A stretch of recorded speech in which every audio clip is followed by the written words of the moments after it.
Hi, I'm Tim. Welcome to Watchbox, and thanks for logging on. If you love this watch, email me, tmosso@thewatchbox.com. It's in the description below.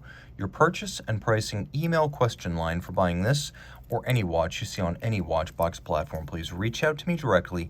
Email tmosso@thewatchbox.com.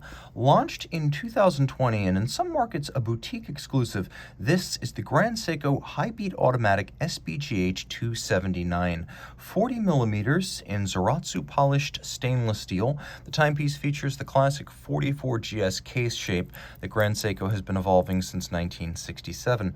The watch measures 13.8 millimeters thick by 40 millimeters in diameter. It has a lug-to-lug dimension of 46.2 millimeters, but if we include the end links of the bracelet, solid end links increase that total distance across the wrist to 50 millimeters on the nose, and the watch has a 19 millimeter spacing between the lugs. We'll throw this watch on my wrist, and my wrist is 16 centimeters in circumference, and you get a good sense of the size. Now, if this were on a strap, it would fit a wrist as small as 13.5 centimeters circumference. On the bracelet, I'm going to say go with a 14 centimeter circumference wrist because it is a little bit larger on the bracelet.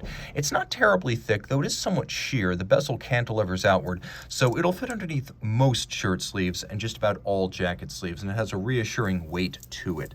The bracelet is nicely made. It's a combination of dress watch and sports watch bracelet design cues, as we have these polished intermediates and rolled polished flanks, a bit like a dress watch, but it's a 3-link design, a little bit like a Rolex Oyster or an Omega sports bracelet from a Planet Ocean. So you've got that sports dress hybridization of the design. We have screws fixing the removable links. Remember, Grand Seiko uses pin sleeves for titanium and screws for traditional steel. You can fine size using a half link. There's a half link on each side for fine sizing. And then we have a single fold deployant clasp that releases via twin triggers on the side. Rolling over to the flank of the case, I called it a 44GS, and that is what you get when you add all of these sharp geometric facets and relatively short stocky lug-to-lug dimensions. So this is a design that could be described as a polyhedron, and Grand Seiko's used that term in the past. Evolved since the late 60s, it's one of the design icons of the brand, and it's something fans look for on many models. Now, the polishing is done against a spinning tin plate. This is the so-called Zaratsu polish, done on machines of European origin. It's known as Zaratsu polishing everywhere else in the world, but the foremost practitioners of this art are the folks at Grand Seiko. It takes about 3 years to learn this mirrored polishing methodology, and as a result, it is an artisanal craft that makes this a handmade watch and creates a truly distortion-free mirrored surface across all of the polish. Now, the bezel, as you can see, burrows into the lug hood a little bit. It's sunken down below the lug hoods to give the case a nice layered look, but also to reduce the overall thickness. The bezel has a little bit of a flare to it, and then it's conical as it slopes over to a box section sapphire. We have a crown here. It is a screw down crown. The watch is 100 meters water resistant. The dial has a lovely granite gray metallic vertical satination, so like a curtain, the satin hangs from top to bottom.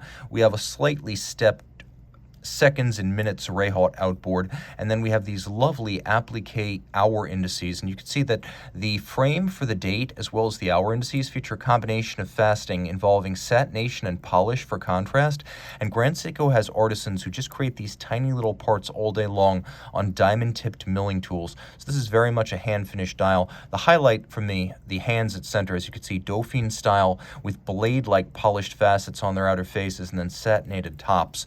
It is a high beat automatic, which means it beats away at an El Primero like 36,000 vibrations per hour, so you have a smoother sweep to the seconds hand and a different, more frantic sound when you hold it against your ear.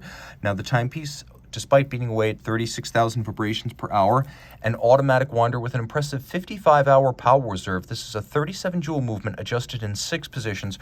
Remember, a standard chronometer adjustment is 5 positions, so we're going above and beyond.